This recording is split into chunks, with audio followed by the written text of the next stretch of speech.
let's talk about branding. Most of you use thousands of brands or are exposed to lots and lots of other brands too. So how does branding work? How does it make you much more vulnerable to the purchase process? So if you just think about what a brand means, a brand, the origins of brand came in when they started branding some of their cattle and some of the horses and so forth. So you had brands, for example, for the first time where you would brand and you would make some of your products distinctive from others. And the dimension that they used was brand logos and brand kinds of things that you would burn on the cattle. And so if you go from that to what other dimensions some of the brands use, other brands now use, for example, unique logos, some of them use colors, some of them use other senses, smell, and other kinds of features. So any dimension that differentiates one set of products from another set of products is usually associated with the brand. Here are a few examples from Procter & Gamble on how they approach branding. Procter & Gamble is supposed to be one of the companies that has a distinctive way of dealing with brands and probably one of the foremost in the world.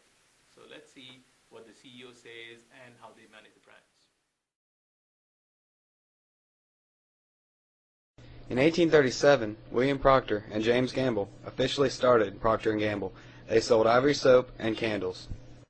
In 1859, only 22 years after the partnership started, Procter & Gamble's sales reached $1 million for the first time. Procter & Gamble was growing at such an astonishing rate, they decided to establish their first overseas subsidiary in England in 1930. In 1935, Procter & Gamble continued to move overseas into the Philippines. In 1988, Procter & Gamble announced its largest joint venture to date. They were to manufacture products in China. Just 5 months after the introduction of the television, Procter & Gamble aired its first TV commercial and has been producing memorable commercials ever since. Fluffier. There's never been a fluffier tissue. Go on, measure it all the way around. It's almost a whole inch fluffier. Uh-huh, and feel it on the softest part of your hand, the back.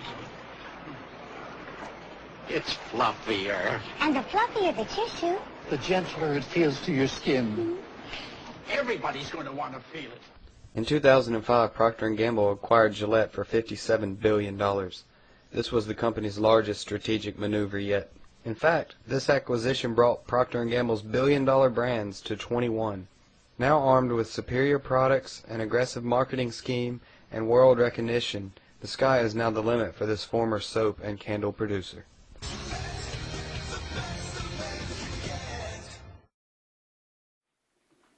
So let's look at a short interview on how they approach branding.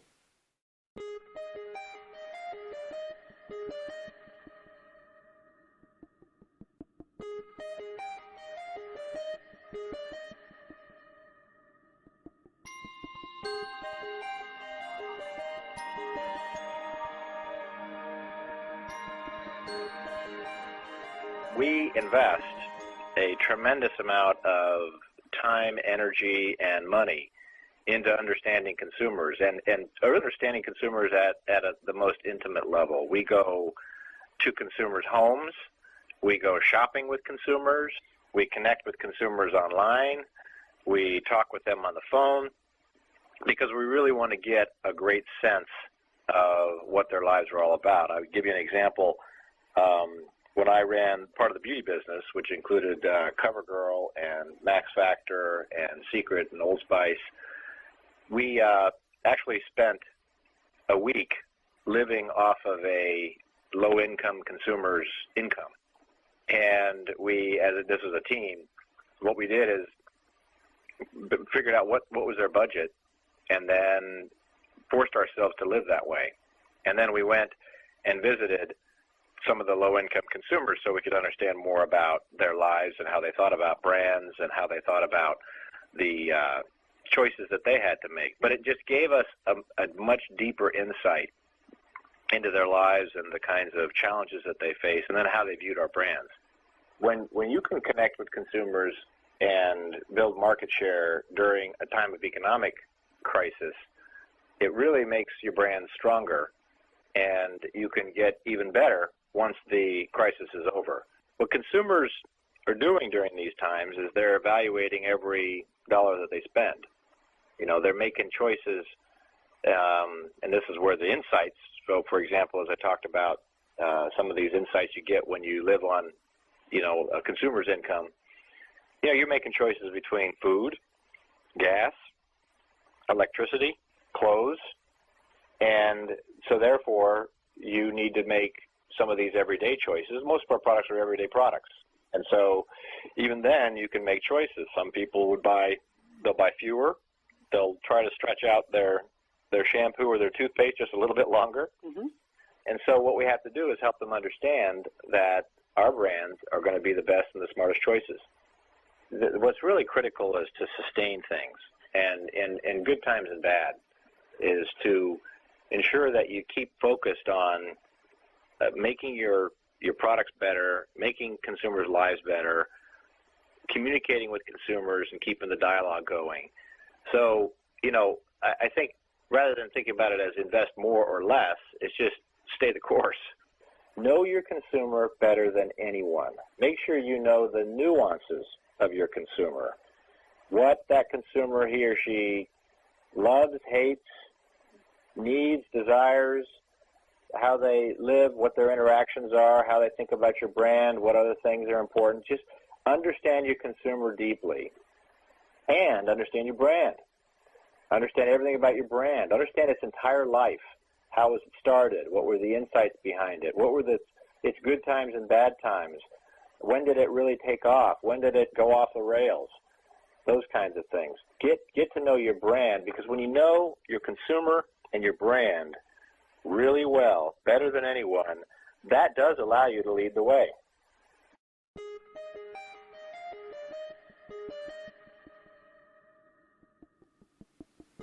So we've seen some bit about what Procter & Gamble and how they approach brands. So they try and know the brands and the core values of the brands much better than anybody else does, and also knows the consumer, tries to map on the brands to the consumer segment where so let's look at two examples of how you can turn a commodity into a brand, and in other cases where brands are competing with commodities, and what differentiates and what makes a commodity take on a brand, what makes a brand fail against a commodity. So let's take the first example, which is commodities brands. And most of you, if you think about the most expensive commodity that you probably spend on, is probably diamonds. Diamonds are being branded essentially by one company, if you will. And let's just look at that example and see where the value addition is. So if you look at the value addition process, there are distinct stages of mining a diamond and then polishing it and putting it onto jewelry that you have. So let's look at the value addition process, if you will.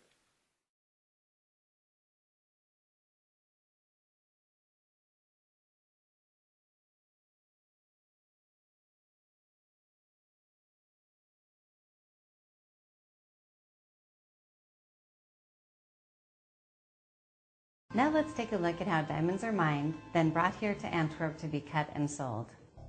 A diamond is pure carbon, formed deep in the Earth's core into a hard and rare crystal. Embedded in volcanic rock, diamonds wait to be mined. 250 tons of rock, sand, and dirt need to be moved physically in order to obtain 1 carat of diamond. There exists a wide variety of exploitation methods. The pipes of extinct volcanoes are mined by digging underground mine shafts. Diamonds are also mined from alluvial deposits. In the riverbeds, diamonds are extracted by sorting and washing the gravel that's shoveled, pumped, or dredged up.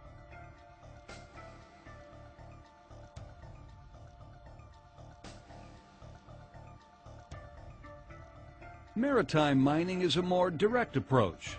Sandy coastlines are exploited by open terrace cultivation, where diamonds are explored with refined techniques as well as simply by hand. A diamond-bearing volcano pipe can also be mined by open cast mining. The kimberlite and lamproite blocks obtained by crushing, explosion, or quarrying are taken to the processing plant, where they're ground and washed into a concentrated diamond-bearing residue. It's almost like looking for a needle in a haystack. the precious stone is explored with every possible means and modern technology.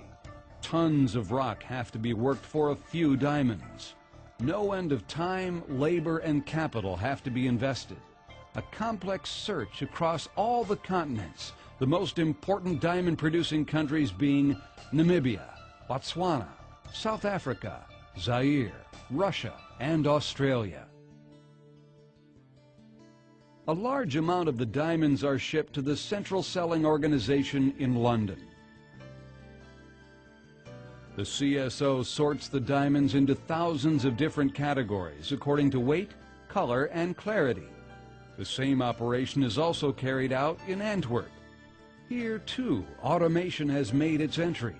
State-of-the-art equipment is used to sort diamonds according to their inclusions, color, shape, and weight. Automation is a help, but it can't replace the expertise of the experienced sorter, who is capable of sorting diamonds into 5,000 different categories. The destination of the diamonds is now becoming clear.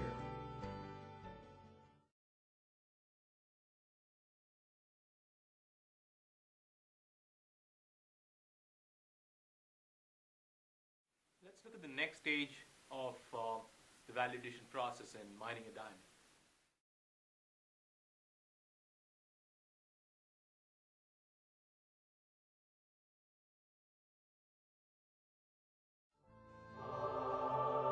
The diamond is still at the beginning of its long journey from rough to polished stone.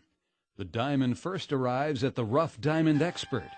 He examines each stone and decides how it can be worked to greatest advantage with the least possible loss of weight and with the greatest clarity. A carefully considered decision based on professional skill.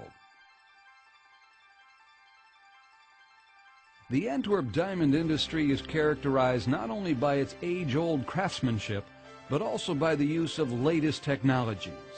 The application of the scientifically developed drawing program enables the diamond worker to get the most out of the rough stone, always taking into account the final weight and the perfect cut.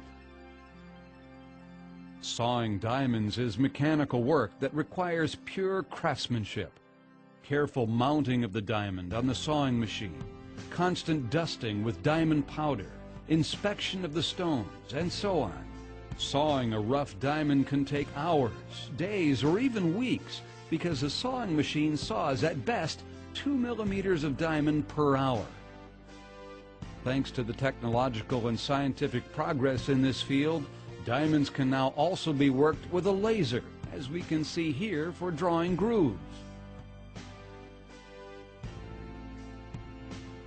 A practical and accurate tool to prepare for the cleaving of the stone by the experienced cleaver.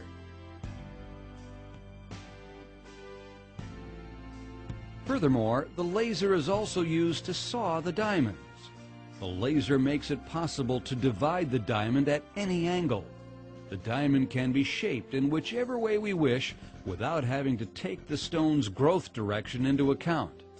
The laser adds a new dimension to the diamond saw's work in terms of accuracy, speed, and flexibility.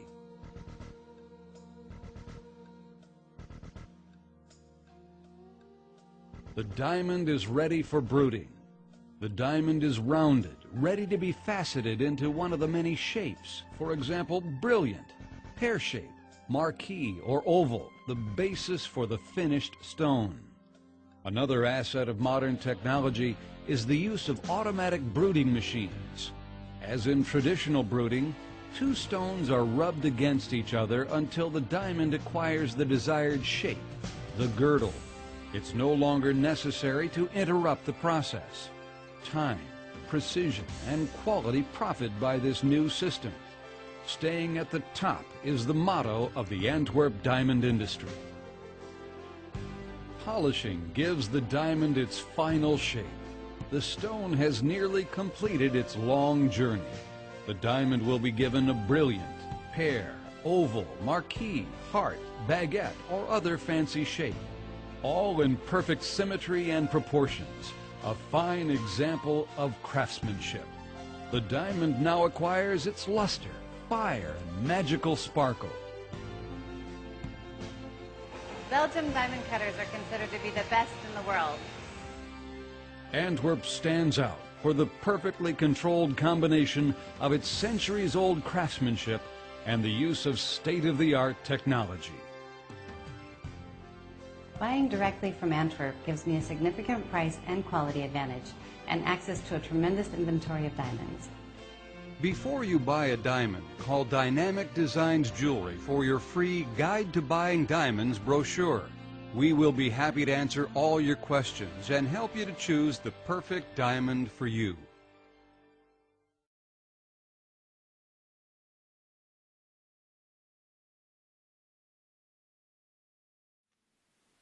So we've seen two stages of the diamond value addition process. So let's look at the entire process. If you look at the process, there's the expedition mining, and it leads to finally retailing, where you buy it in a retail store, let's say Zales or somewhere else. So where does the value addition happen the most? So mine production, there's lots and lots of companies in different kinds of countries that are involved. Then goes from distribution, an entire setup for that, and preparation and retail sales. And retail sales happens majority in most of the developed countries that can afford to pay for this. Where diamonds found, this is taken from one of the diamond manufacturing associations, and so you can look at the greens and the blues and see where these are produced the max, and you can see it comes from everywhere in the world, and most of Africa and some of Australia, Russia have diamond production. If you look at the value addition, where it comes from in terms of just the mining, there's Australia, there's Botswana, all kinds of companies that, all kinds of countries that help make the dreams come true for someone proposing, let's say, in the US. So let's take the various stages. The first stage in the manufacturing stage is the marking. And to mark the diamond to be able to be cut, and marking takes about less than an hour to get marked, and the value addition, so if you take from when it comes in before the diamonds comes into the marking stage, and then after it leaves it, you just get about 15 cents for that stage is the value addition. If you look at the next stage, which is sawing, you can actually cut through the diamond with another diamond. It takes about 120 hours or 120 minutes for you to get through, and basically that takes about $21 is value addition. You can go through the value addition stages and brilliantering, for example, and if you were to put all of these together and see that is for per hour that you can, where's the maximum value addition that you can get. We don't have information that provides us with exactly that talks to each hour that we spend in each stage, but if you just look at the amount of money realized in each stage, so the mine production companies make about $9 billion in total across the various countries and across the various companies that you have, whereas the retail sales makes about $57 billion, and this is just based off the same diamonds that are mined. And so the additional money that you make at retail is basically because of the brand name that you bring into bear at that particular stage. So if you, a rough estimation, if you will, you explore, you mine it, and you mine the same diamond for $500. When you sort it, it becomes $575. When you cut, it probably you can make about $660. But when you sell it with retail and you put a brand name on it, it's about close to $2,000.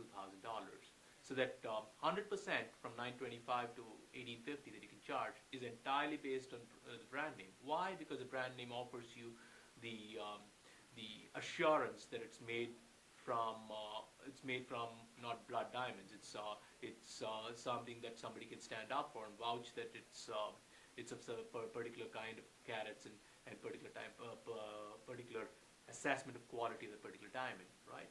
And so this at least affords you to look at the various stages in the brand value addition process and which stage offers the max. It's, I think, in the brand value or the brand name stage. So here's an example of how they probably brand diamonds as a category. Look at this ad and see where they probably help you realize how important a diamond is vis-a-vis common other objects that we have. The problem. The line "a diamond is forever" was losing its meaning. and men were buying perfume, chocolates and flowers instead of diamonds to demonstrate their love. The solution? Show that other gifts are temporary compared to diamonds, and do so in a way befitting the refinement of diamonds themselves. We did this by creating something that people could engage with and experience on a deeper, more emotional level. And we decided to use our own competition to help make the point. In this case, flowers. With the help of famed floral designer Anthony Todd, we designed a living, breathing sculpture that spells out the iconic tagline, "A diamond is forever," entirely in roses. I do think that this really represents a type of artistic installation, you know, mixing a concept with nature and then spelling out a message. Now that we had the idea, we just needed the perfect location, and we found it at Grand Central Terminal, one of New York City's most picturesque and romantic landmarks. Engineers and fabricators worked day and night to complete the towering double-sided sculpture made of more than 25,000 red roses. People came en masse. Foot traffic increased in the already busy station by almost 40%. And people got the point. A diamond is forever, but roses aren't. And then the roses began to die.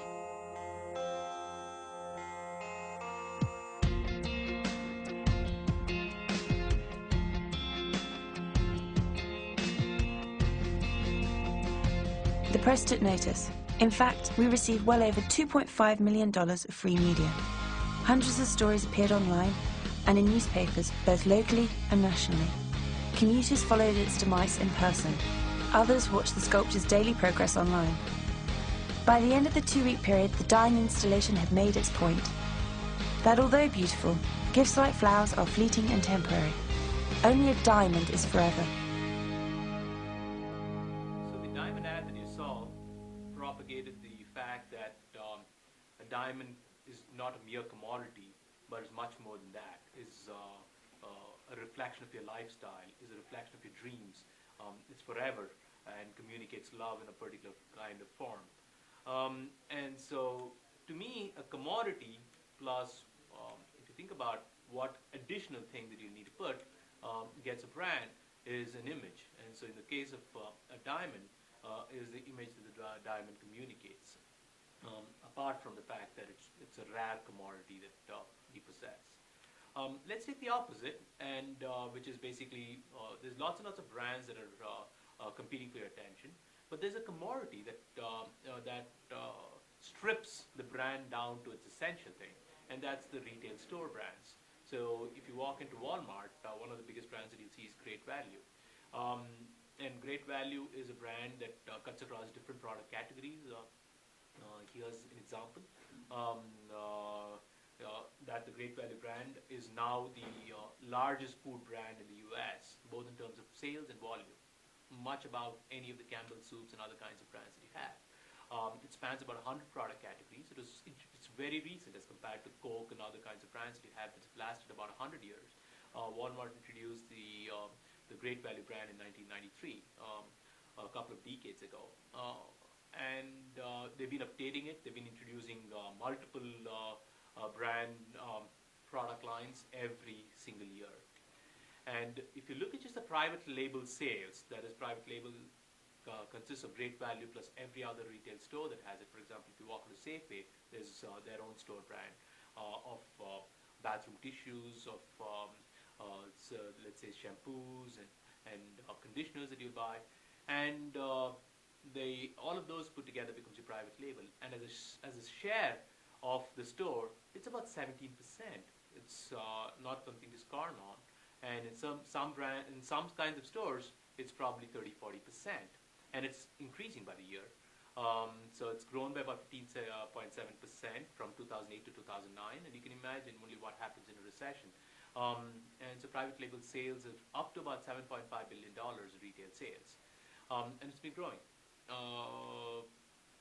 And lots of retail stores entice you with the branded items that you see, especially true in tires. So for example, Goodyears and Michelin's, and so you walk in thinking about those, and then you switch to another cheaper brand that's available. And so lots of these store brands are to help you make a purchase when you're ready to make a purchase and not be dissuaded by the sticker price that you see on branded items. So store brands and private label brands compete for your attention, but the store brands switch you based on the price tag that you see. Here's Target advertising for its brands, its private label brands, if you will, and these are not national brands, national ads that you see, but these are small local ads, oftentimes with price as the basic stimuli. Here's Walgreens with all their private label brands, if you will, and they have an entire website that's dedicated to this called wbrand.com. So if you think about which U.S. market has the highest private label share, here's San Antonio, for example, in the U.S. has the highest amount of consumption of private label brands or store brands, about 26%, and much higher than the U.S. average of about 18.4%. So you can look at the state you're from and see how much of private label consumption. And it's not true that most of the developing countries, for example, would be more price conscious and pay less in order to be able to get some of their essential items. The majority of the private label brands are from the developed countries. So, for example, Switzerland has the highest amount of private label brand consumption, about 46%, much higher than the 17% that you see for the US. In fact, China, for example, consumes very little private label brands. So there, one would assume that with a lot of counterfeit products, etc., most people are willing to pay a premium for a branded item. And so private label brands make lesser sense in a context where assurance of quality is not there. So think about who owns this Canopy brand. It's Walmart. And let's look at what other brands apart from the Great Value brand that they have. Here are various other brands. So Great Value is one among. So Spring Valley is another private label that they have. They have George. They have in every field that you can see, from underwear to everything else. And they've been trying to launch these smaller market side kinds of retail stores that are smaller in size. For example, the first one that they opened was in Phoenix in 2008, much smaller than the million square foot that they own for their stores. It's about 15,000 to 20,000 square foot. And these are slightly more upscale shoppers that are probably not going to be affected by the private label brands that have tainted some of their existing stores. So how do these private label brands work vis-a-vis the Cokes and Pepsis that you see?